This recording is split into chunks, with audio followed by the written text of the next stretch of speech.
Thanks, everyone. There we go. Let me start that over for us viewing this asynchronously. Hi, everyone. Thanks for joining this afternoon. We're in the home stretch of the ELCC conference. Very broad range of presentations this time around. It's been really, really impressive.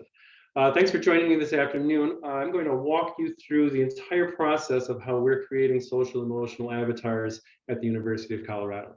My name is Clint Carlson. I'm the Director of Education Technology Innovations with the Department of Psychiatry.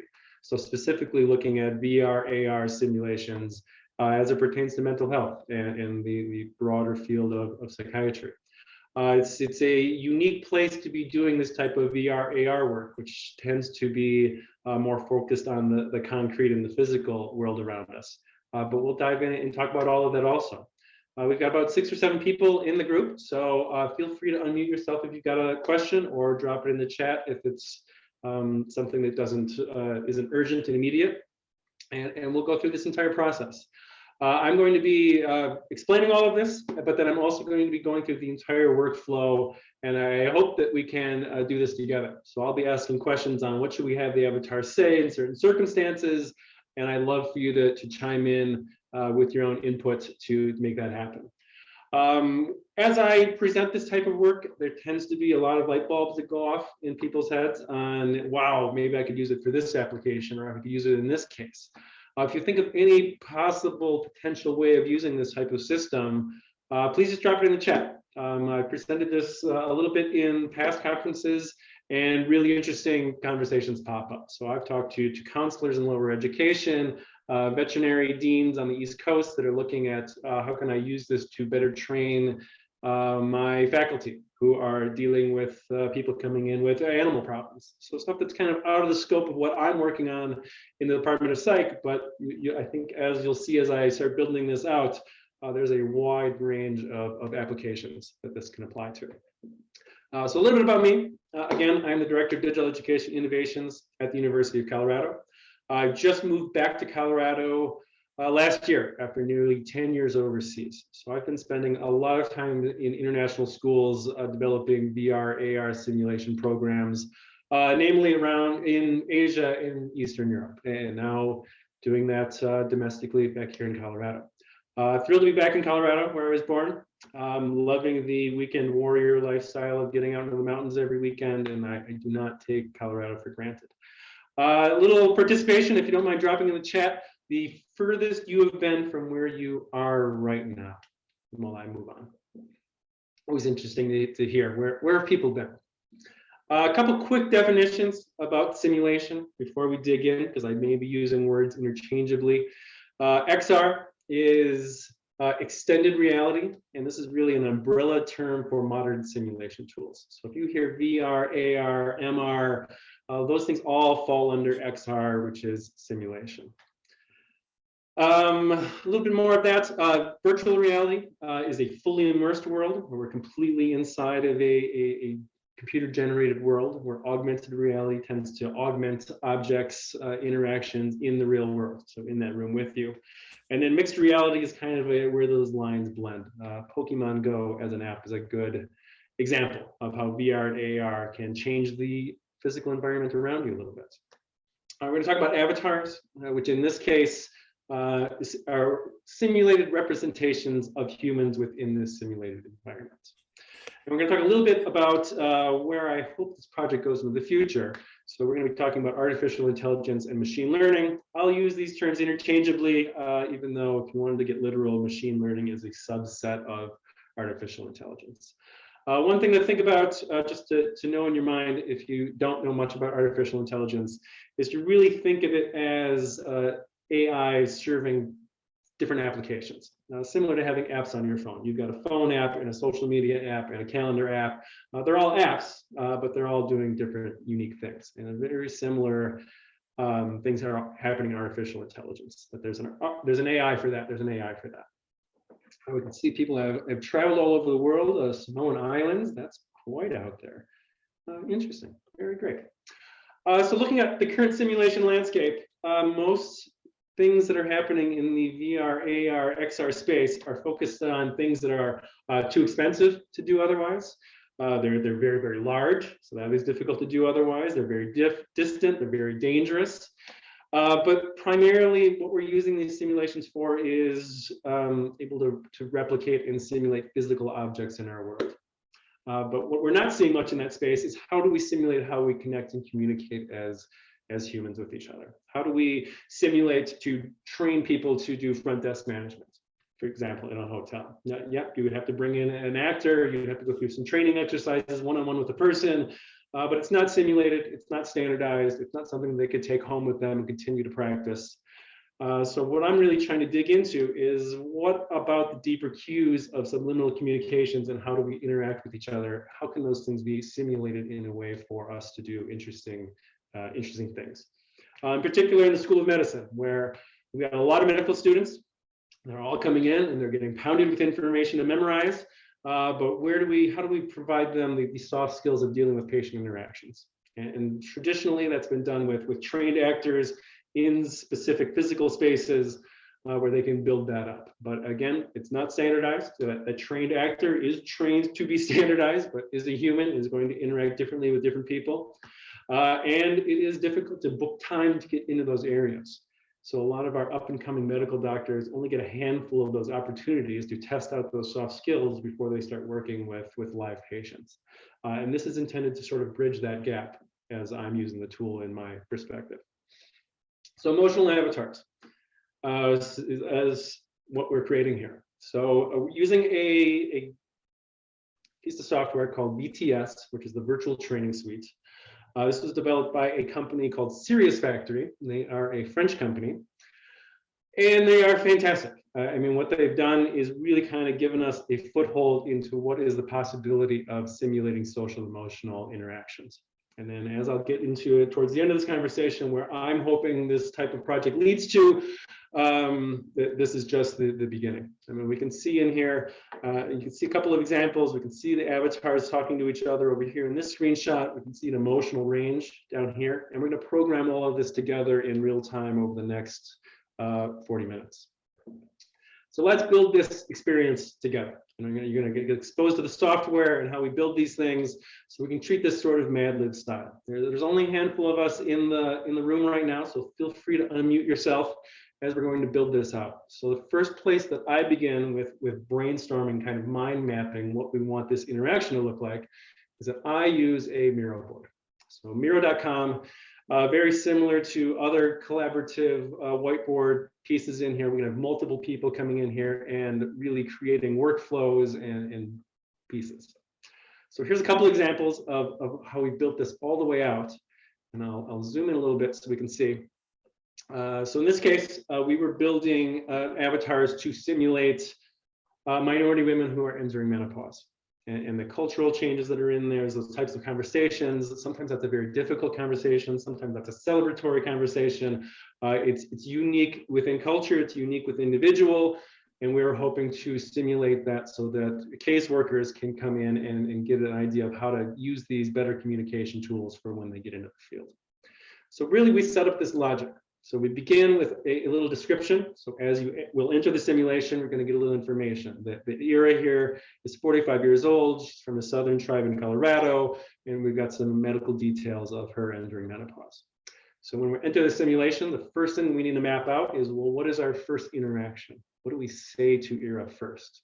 So we've got a couple of choices that we've hypothesized here. We've got kind of a very positive interaction at the top and kind of a less positive interaction, almost negative interaction at the bottom. And then we kind of build the middle pieces in between. And that's where that magic is. Because once you hop into this simulation and we're talking to these avatars, which we're going to do in just a couple of minutes, you're going to see there's lots of chances in here where a conversation can go negative. And there's lots of chances in here where you can turn that conversation around into a positive outcome. Incredibly important as we talk about holistic medicine in the medical field, that your foot doctor is connected to your head doctor, and all of these things create a holistic profile of medicine for you as a patient coming in. So super, super important. So we create these first pieces in blue, and then the purple sections are the response coming from the avatar, which is the text of what that avatar is going to say. Also choosing where on the emotional range that reaction is going to come from. So you'll see these little post-its in here that this interaction really triggers a joyous response from our avatar. And that could go negative. We could have been rude with that first interaction, say, hey, nice to see you, give me 5 minutes, I'll be right with you. That's not a great first interaction for a patient coming in for medical treatment. And we continue to build this out. So this is sort of first interaction, then we'll build out a second interaction, and these build and build and build. In this case, we were trying to keep this entire simulation down to about 10 to 15 minutes. So we limited ourselves at about 5 interactions. So we see an interaction here. Here's another group of interactions. And you can see it gets more and more complex as you go, because if each interaction could trigger 3 potential outcomes, you'll get larger and larger and larger. So going from 5 to 6 doesn't sound like a big leap, but it could be a lot of work on your side, just creating the content of it.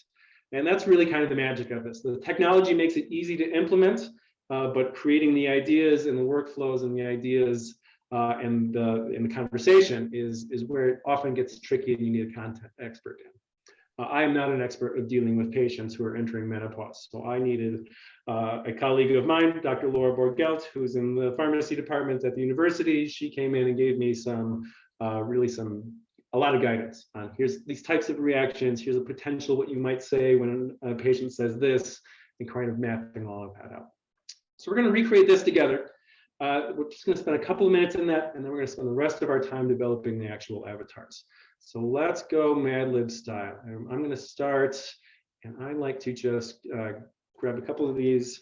I'm going to grab one, put it in here. Let's say that we're going to enter and talk to an avatar. We can talk about this avatar about anything. So let's keep it light. So maybe something about this weekend.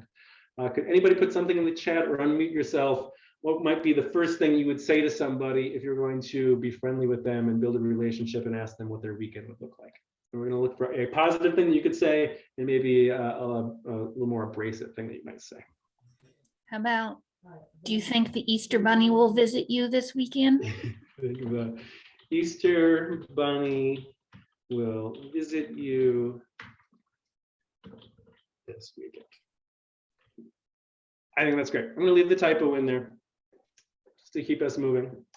And so that's what we're going to say to our avatar. And now we need a couple of replies on what that avatar, how that avatar may reply. Any ideas? So a negative could be Easter's not till next weekend if you're Orthodox. Absolutely. So we'll put that in there. I'm going to drag this down here, and now let's give that an emotional trigger to that. So let's say where on the wheel of emotion, where would that response be? Probably not an anger of 3, but maybe an anger of 1 or 2, or an indecision of why would you not know this? So let's go in. We're going to give this an anger of +1. We've got another one. Yes, hoping for lots of candy. Fantastic. So I'm just going to copy and paste that. I'm going to put in yes, hoping for candy. And let's give that a positive interaction. Let's say, well, candy makes me joyful. So let's do a +2 of joy. And I could create these little links to show me the flow, but I don't think we need them for this simple demonstration that we're doing. So as this is right now, if we're looking at this from a programming perspective, we're going to begin this interaction by talking to our avatar and asking the avatar, do you think the Easter Bunny will visit you this weekend? And the avatar is going to, oh, I did this backwards. Sorry, whoa, doing this on the fly. Our avatar can only respond to one piece of this. So we need to have a single answer from our Easter Bunny, and then we can have a variety of responses after that. So let's branch this a little bit. We're gonna bring this in. Let's do a I'm not sure, and we're going to add in some indecision. We'll do a +1 indecision. Zoom in a little bit. And now we're going to respond back to this avatar. So we'll just move these a little bit.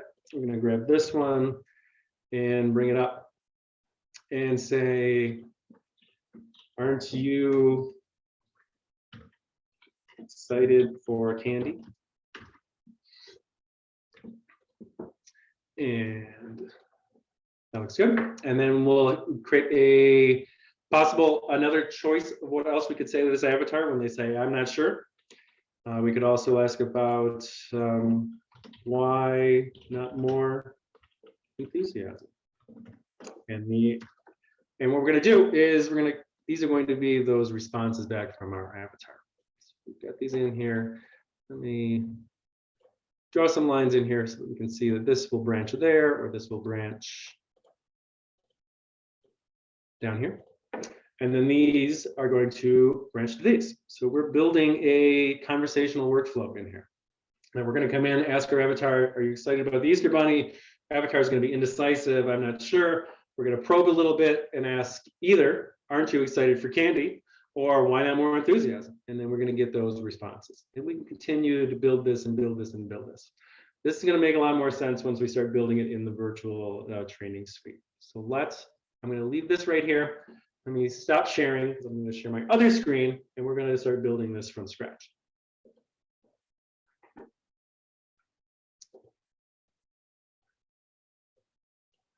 And here we go. So this is the VTS editor, so the virtual training suite editor as developed by Sirius Factory. So what we're going to do is we're going to truly create this completely from scratch. So I'm going to click on new project. We're going to give this a name. We'll call it the elk. I can put in authors. These things are just visible internally for you if you need this. So we're going to validate that. And now we've got a project sitting here. So double click on this project. We can ignore that. It's just saying that it's going to have the Colorado University watermark on the bottom, which is fine. We're in here. We've got an open place. So the first thing that we need to do is add an avatar here that we're going to communicate with. So we're going to click on here. First, we're going to choose our location. So this could be in a hospital, an office. You can upload your own 360-degree image in here or a flat image. Let's put this in this house. Let's select that. So now we've got a home sitting here. I'm going to go up to characters. So along our toolbar along the top, we've got parameters, which is just some basic options. You can almost always leave these as default until you dig in some really deep stuff and you can put in some badging and credentials. We'll get into those feedback mechanisms in a little bit. But we do need a character because right now it's just us. So I'm going to add another character to this and we've got all of these avatars to choose from. And we're just gonna, I'll just go with our first one. Well, let's bring in Fanny. See, Fanny looks just like this. Fanny is speaking English. This is the voice that will be attached to this, allowing the text to convert to voice. So these avatars do speak back to us. I'll click OK. And we're sitting in here, just more along the top bar. Medias, so this is where we can upload video, we can upload audio, we can upload text, we can upload these backgrounds, anything that we might want to use inside of the avatar system. We've got text and chat. This will make more sense once we've actually got some text to talk here about. So let's come back up. We've got our scenario is created, so we've got options. We can change logos, colors, fonts. There's a lot of tailoring we can do in here. Well, let's jump in. We're in here. We're going to edit this scenario. And here we go. And here is the programmatic logic of how this works. The scenario starts, the scene that we're going to create happens in the middle, and then the scenario ends towards the end of it. I see a question in the chat. Do we have the option to adjust the avatars to represent non-binary patients? Fantastic question. A big problem that I've had with this system is the lack of North American diversity in particular. So while we are limited to these characters in here, so when I was doing the menopause and the minority women entering menopause project, I was looking specifically for a Cuban migrant avatar to drop in here for one of those scenarios. They did not have a Cuban migrant in here. So I had to kind of create a logical guess and put that text up at the beginning explaining this is this character and their background. But I could contact Sirius Factory to develop an avatar of my own. So we could go into, there's additional ones that are available for purchase, or if any of these don't fit the scenario that you're creating, you could also contact them for a tailor-made creation. And this could be any variety of demographics ever. One thing that we're talking to them about is, could we tailor make a 14-year-old child? because we are dealing with that one project where we're teaching parents using this system how to better communicate with their 14-year-old suffering from depression. So out of the box, the answer is no, but that's not a hard no. There is and are ways to make that happen. I'm gonna hop back out of here, back into our logic, and I'm gonna double click to edit. And I'm in here, now I'm inside of the scenario, so I can jump back in, and now I can change my scene configuration. And this is where I am going to add that avatar. And she's right here. I'm gonna drop her in, she's ready to go. You see she's already got a little bit of movement. She's in a neutral state right now. I'm gonna click OK. And now we've started. And what I like to do immediately and often is anytime I make a change inside of this avatar system, I'm going to go up here in my top right corner and there is a play button to preview this.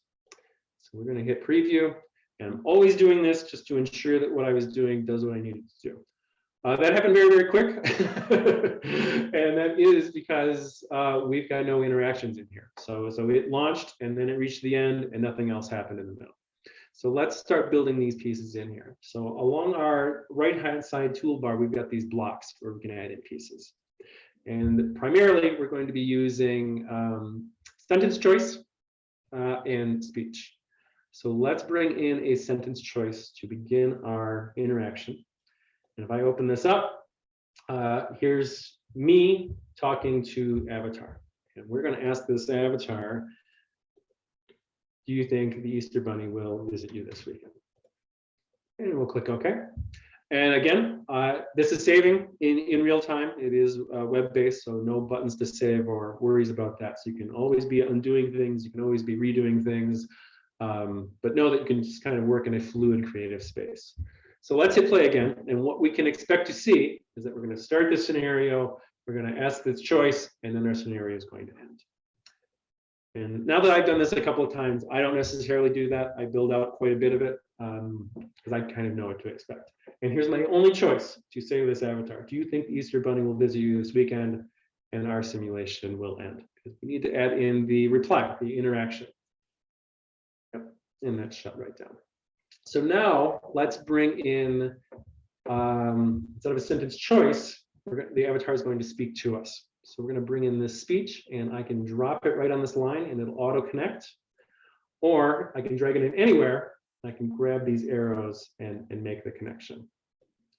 So now let's hop into this block, and now it's going to be changing because now we want to be choosing the avatar is going to speak to us.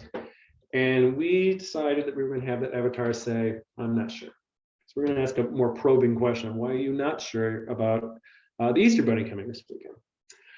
And what we've not done yet is added the emotion to this. So this theater mask, we can click on this, and now we've got this range of emotion. And we can click on any of these and see a quick demonstration of what that's going to look like on the avatar side. So fear, you can see the eyebrows raised, the mouth comes down. We get some body posture that's a little bit defensive. We hop into a joy, and the posture is relaxed. We've got a gentle smile. We can do indecision. We can see the inquisitive look on her face. We can see the anger as that brow furrows. Look at that body posture. Again, you can see kind of hopping on one leg. There's some anger in there. And we've got our sadness in here.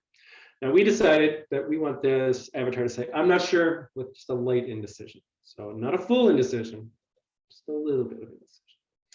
And we'll click OK. And this looks good. So we're going to click OK again. Now let's play this again. Let's preview this, make sure it's working the way that I'm working. Because as I build more complexity onto this, there's more room for error. So I always want to be testing. Here's our avatar. Do you think the Easter Bunny will visit this weekend? It's our only choice. And our avatar is going to respond with, I'm not sure. And you can see that body posture change. And then our simulation ends. It's still very, very quick. So now let's add a little bit of complexity into this, because now we're going to have the choice of what to say to this avatar. So I'm going to bring in sentence choice again. And instead of me bringing in sentence choice, just to show you a little bit of flexibility here, I can take this one and duplicate it and bring it in. And if I drop it right on that line, you can see the line lights up blue. But we want to make this connection in here. Does it actually speak? You won't hear anything speak until a little bit further down the road, because we do still need to go through the process of converting the text to speech, which I'll show you in just a minute. So no, it does not speak right now. It will in a bit. Great question. Thanks. So now I'm going to go into my sentence choice again. We're going to add in a couple of options. And we asked it, are you excited for candy? And we also wanted to know, why not more enthusiasm about the Easter Bunny? So we'll drop that piece in there. And we'll click OK. And now we've got two branches. We've got this one that goes to the end, and we've got this one that's just hanging out. So now we need to add in more interactions from our avatar. So let's make a little space. I could grab speak. I'm going to drop it into this first one, and this one's going to be hoping for candy. And again, it's going to be our avatar that's saying it to us, and with a joy of 2, because she loves candy. Come in here. We'll create this connection, because if we say, aren't you excited for candy? We want her reply to be there with her emotional quote. We're going to duplicate this and bring it down, because we're going to create other possible response. Easter is not until next weekend. Bring that in. And I want to make some changes, because what I did was make a copy of this initial one, which doesn't have the emotional change that I want in there. So not only did we change that, but we also want to change this away from joy and into an anger state. We could see that emotional change happen when we're angry. And we're going to link that why not more enthusiasm in here. And from there, we will end the scenario. So no matter which choice you choose here, the scenario ends once we've taken that step. So now let's preview this and play one more time and see how that looks. I'm going to hop right in here real quick. I want to edit this scenery. Whoa, not where I meant to go. Selecting a scenery, we can choose where we want this interaction to happen. Let's say, let's find a casual one. How about outdoors? There we go. And you can see I could add multiple avatars in here. So one thing, and I'll share with you towards the end of this, the demo of these projects that we've been building.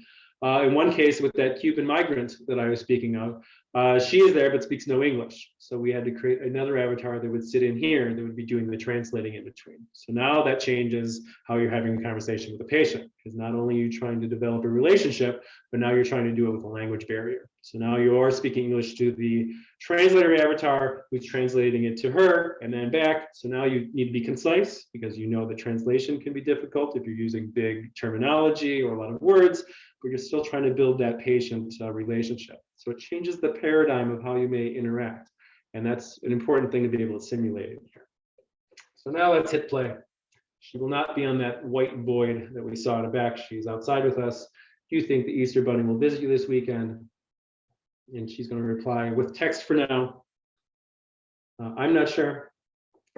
So now we can ask, well, aren't you excited for candy? Or why not more enthusiasm? Let's go the candy route first. Aren't you excited for candy?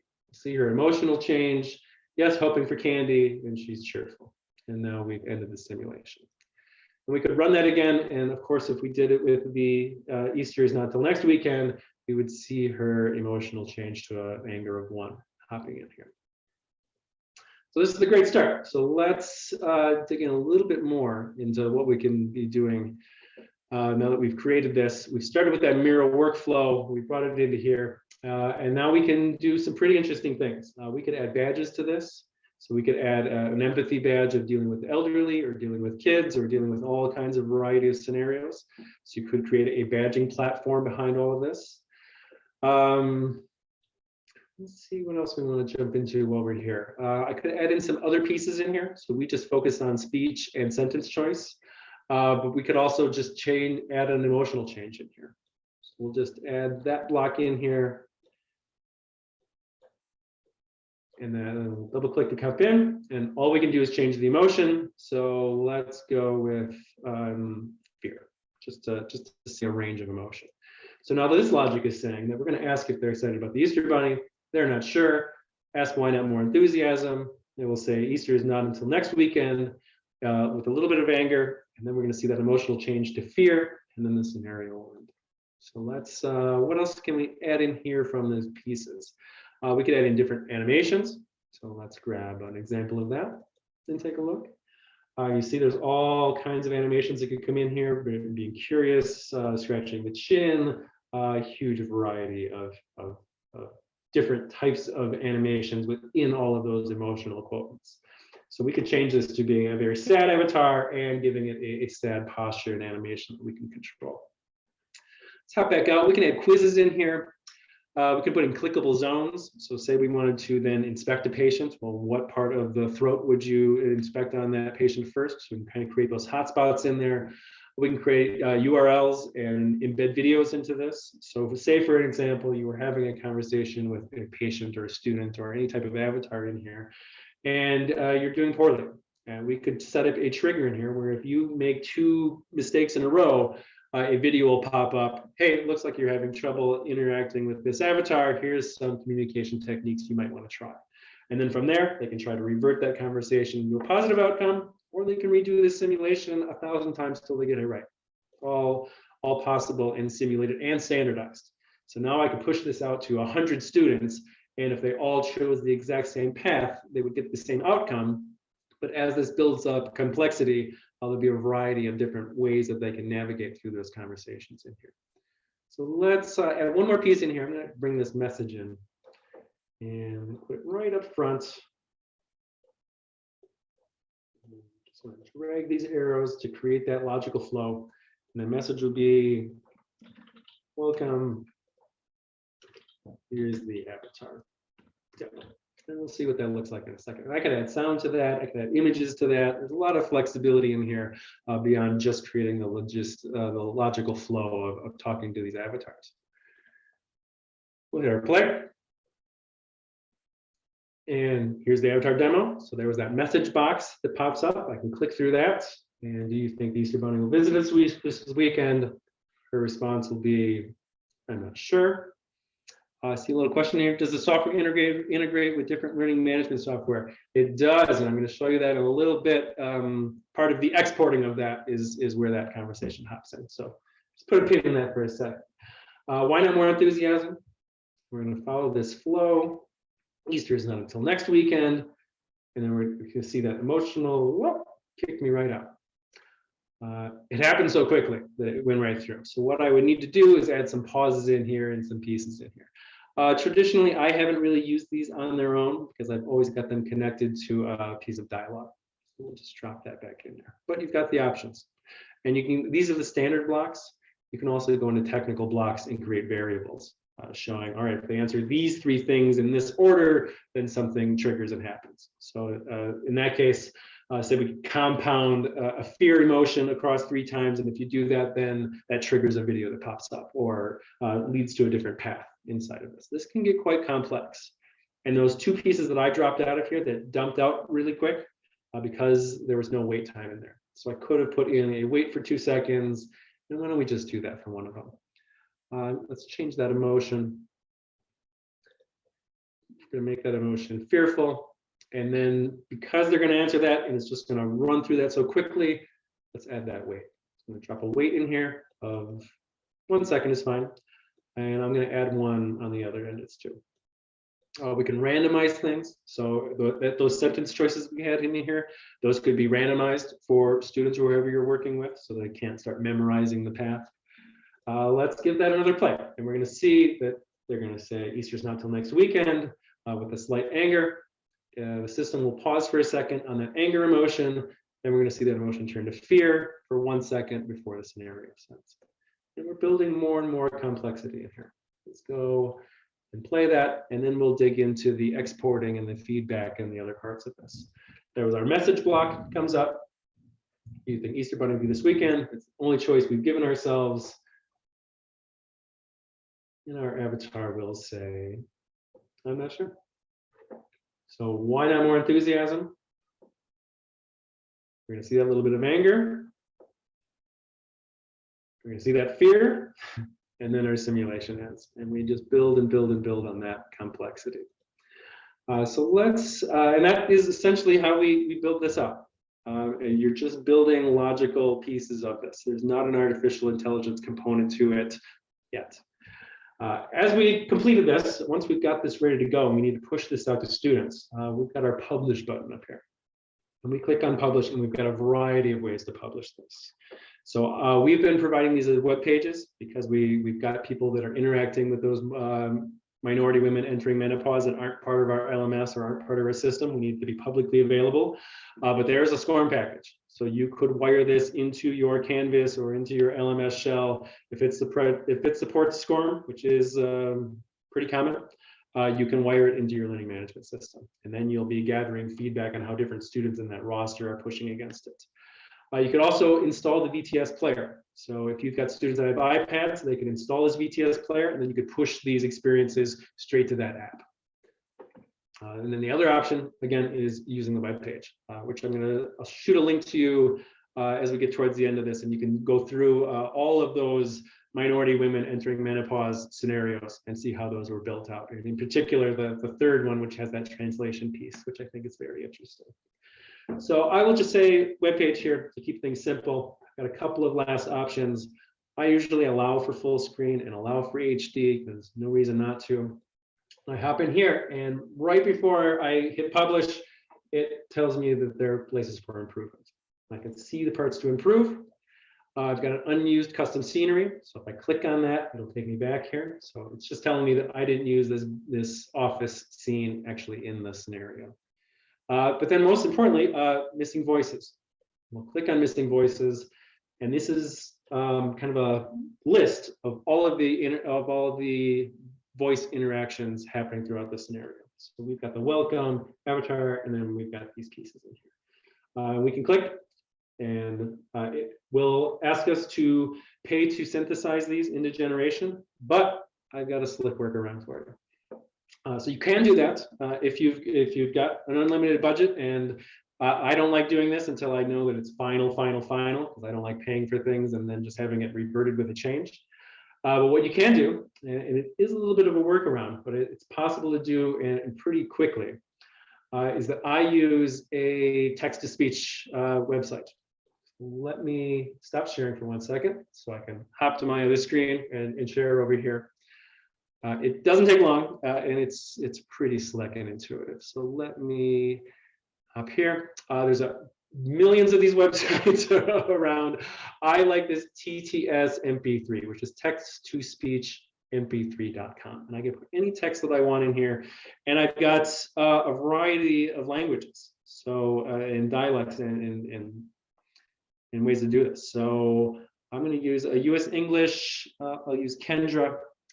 Hop back and grab that I'm not sure text, put this in here, and we'll play it and hear how it sounds, because I can preview this first. And maybe that's not the voice that I want. I've got all these other varieties in here, and there's a million other websites where you can find other voices and pieces too. And I'm going to download that as an MP3. It's in my downloads. Sorry, sharing. Back to my other screen. Back over to where we were. So we're back in the VTS editor, and along this side, I can upload my own voice into here. So I'm not sure is right there. So I'm going to click this. Right now, that by default, it is configured to use the generated voices that they want us to use. I can edit characters, and it's going to send me back to here where we first set this up. And now that I've done this many times, I know when I first set this up that I'm going to change this not to be the synthetic voice that they want us to pay for, but studio voice. And then click OK. Now I'm going to go back into publish, just because I want you to see how it's always kind of checking things for you. So see parts to improve. I can go to my missing voices right here. I also could have gone into texts and voices up on top. It takes me to the same place. This was just a shortcut to get you to the places that you need to address an issue. So we're back here. Here's a I'm not sure. Click on that. And I think it's just sharing the VTS editor, but it opened up a dialog box showing me my downloads folder. And I'm double clicking that MP3. It's importing it. I can click play to preview it. And great. We've only got 2 more things that the avatars say. So I'm going to do those very quickly. So I am back in my TTS MP3, and I've already created MP3 files for both of them. And I'm gonna hop in. Yes, hoping for candy. And Easter is not until next weekend. And now these are sitting in here. I'm gonna click OK. And I could click the play button and preview this, but let's go into publish and just make sure that I caught all of the places where the avatar speaks and have given it a voice. And here, see the parts to improve. It still says I'm missing voices, but it's talking about the voices that we would be saying. So I don't like to use those because I know this could be any audience and I wouldn't want to put a certain voice onto who's talking to the avatars because that may not be authentic with who you are. So in this case, I think this is pretty much done. This is looking good. So we're going to click OK. And let's preview this one more time to launch this. Here's our avatar. Here's the avatar M. Here's the avatar demo. Again, that message screen. We'll click OK. You think the Easter Bunny will visit you this weekend? This could be voice again, but again, I don't like to do that because I don't know what audience member is going to be interacting with this, and I like to leave it open. But avatar, and you can see the lips match the words very, very close. So it's actually looking at the waveform of that audio file that we're putting in there and matching it up. So aren't you more excited for candy?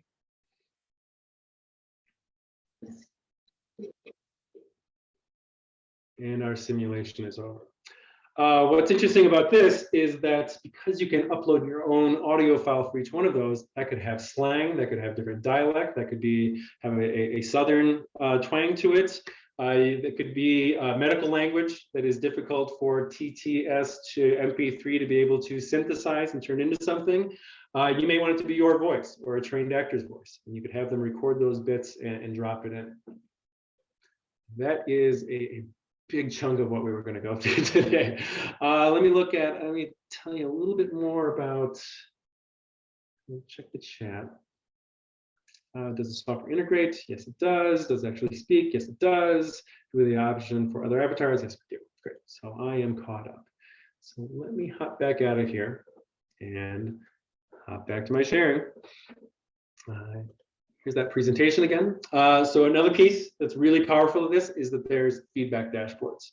So once I've got this up and running, I can have the VTS Perform app on my iPad, and I can see graphs and charts and a total breakdown of how all of my students have done inside of this. If they've done it multiple times, we can see where they took a dip and we can have a conversation. Looks like at the 4th interaction, you made this avatar angry. Why do you think that was? And we can have a deeper conversation, a feedback focused conversation on how to better interact with patients going forward into the future. Very powerful dashboard. You may also be linking this through SCORM into your LMS, and you'll see a lot of this data flowing through there as well to be used either as immediate feedback, pushing it to students, or for you to have the data to be able to have a positive conversation.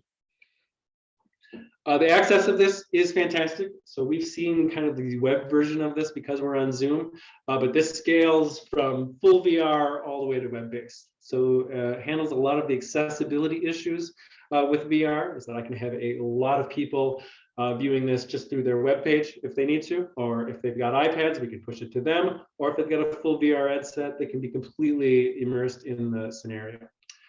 So that is extremely accessible. Certainly, you need a semi-modern device to be able to access this. It is a little draining on the video card. So there's that little bit of accessibility. It's very light on broadband use. So if you're concerned about introducing this to people in parts of rural Colorado, for example, where internet is not great, it's pretty sustainable. We've been calling this the Blue Car Project because once we started developing it, it was like when you buy a car and you buy that blue car and now all of a sudden there's blue cars everywhere. Like we're starting to see applications for this in every possible piece of interaction. So we're using this to train students on how to gather patient information, how to gather medical information, so all of that intake stuff. And we've got some very sophisticated avatars. I'll show you if we've got a couple of minutes, but some of these are really, really intense and they're really big. And some of these avatars are sassy, to be frank, because we can give them any kind of disposition that we want. One of the avatars, for example, is a very busy businesswoman who's got a meeting at 1 o'clock. She's coming in with a toothache, and you're asking her questions about how much she's smoking. And she will push back against you, and she will say, you know what, I'm just here because my tooth hurts. I got somewhere to be. I don't need a lecture on smoking. And if you let her push you around, you haven't done your due diligence as a medical provider, and you'll fail the simulation. One that my students really love is when an avatar says, go get me a real doctor. I'm sick of dealing with these medical students. So I've been able to get some emotional responses out of patients, students going through this too. We're using this to train on de-escalation techniques, both for social workers entering extreme situations and just for psychiatry and how you balance pieces. We're using this as empathy devices. So being able to put a parent into this simulation with a hypothetical 14-year-old suffering from depression, they can go through some communication techniques before at home or wherever they want to be before they need to have that tough conversation with a kid. There's a role reversal part of that is exciting. But not only that, but we can also make you the 14-year-old kid who's suffering and having these avatar patients or avatar parents talking down to you. We can also span that over time. So we can have, all right, you've talked to this 14-year-old on a Monday. Now let's talk to that kid on a Thursday. And time has happened in between. So there's, so now you've seen the swing of the depression spectrum happen. So that if they're happening to be suffering from bipolar, you'll see them in one state and then another state. You can do follow-up appointments. So we've done that where you meet with the patient on a Monday and meet with them again on a Thursday, and their car is broken down in between. And they are nowhere near as friendly as they were on Monday. Or their kid got into college and they're in a great mood on Thursday where they weren't on Monday. So we're also simulating the patient life as it happens over time as well, which is super powerful and very difficult to do outside of this. Looking at nursing patient interaction, diversity, equity, and inclusion. We're talking about how we can use this to train faculty members who may not have much exposure to international students who are joining our university. The empathy role reversal that I spoke about, and veterinary interactions. I mean, this VTS system was essentially built to train people on the soft skills of customer service. So I'm working with the United Way about how we can use this for suicide hotline, for the 211 line, so that people can come in and do some training and get used to, all right, you're going to get some very, very intense conversations and be able to react to them appropriately before entering into the field and dealing with those live calls. All of this is aiming to where the tech is headed. So we're looking at where VR is going right now, which to me is a computer lab. If you were dealing with, if you were around in the early 2000s, you may have seen where if you needed to use a computer in college or in high school, you needed to book time in that computer lab and get there and use that physical resource. And then one summer, we all came back and we all had laptops, and that paradigm has changed. That's where we're looking at as far as VR, is that VR is, the future of VR is to be personal and individual, and not needing to go into these VR clinics somewhere to be able to use this. So Apple Glass, People Lens, they're all doing very interesting things where the glasses that you're wearing really become an augmented reality screen. So to eliminate the phone screen, your phone is powering the Apple glasses, which is overlaying what is on that phone over your real life, whether that be a map on how you get somewhere, or your agenda coming from your calendar, or an avatar talking to you in real time. We're looking at, we're thinking about how we can use this type of technology outside of what VTS provides, because we do want this to have a medical and psychiatry focus. We're looking at developing our own, which would allow us to do not only voice text with the avatars talking to us, but being able to speak to the avatars, having that voice converted into text where you can pick out certain keywords and then the avatar is speaking back to you. So creating more fluid conversations. This is really 1.0 of all of this. And then thinking about, well, how can we lay some machine learning and artificial intelligence pieces onto that also? And that could certainly lead into not only the avatars having a more fluid conversation with you, but us creating conversational machine learning profiles on how you communicate, not just what words you use, but how you say them and what your body posture looks like by your webcam. I mean, all of that can be tied into this also to really create some very unique individual conversations with these avatars. And then what can we do with that information? Well, now that we've got a very specific profile on how you communicate, maybe we can better connect you with patients who connect positively with that communication style. So really thinking about how this may lead into other kind of cutting edge technologies to improve public health. We are almost at time. That went very, very quickly. There's my Zoom self high five, but please be in touch. I would love to see what anybody does with this project. I would love to have some conversations. That's where that veterinary conversation came from. When somebody reached out to me and said, hey, saw what you were doing with this in psychiatry. How do you think this might apply in the veterinary field? And now we're talking about how those could be built to give those front desk people, as you walk into a vet, the soft skills to deal with the tragedies that walk in through that door every day. So yeah, there's so many directions this could go into. So to try to keep this concise and bottled up into a single project is not feasible, just because there's so many different directions this could go. I'll be here for the next couple of minutes. If anybody's got any questions and wants to throw them in here, I can see some interesting chats in there right now, but wanted to thank you all. I believe we've got a link to a feedback form for all of these sessions. If you wouldn't mind filling that out, it helps all of us at ELK continue to provide sessions that are useful for everyone. Let me see if there's any more questions in the chat. Very cool. This is awesome. Amazing. Wow. Thanks, everybody. Are you the only one doing the development of the tool? Do you have others working on creating simulations? Sounds like an easy question. It's kind of in the middle right now. I mean, the work that we're doing here can be done in a lot of different applications. And that's interesting that we can be using it for de-escalation here and for dealing with teenage depression here and DEI here. But I'm really interested in how can we develop this as a program that works for all of those different products.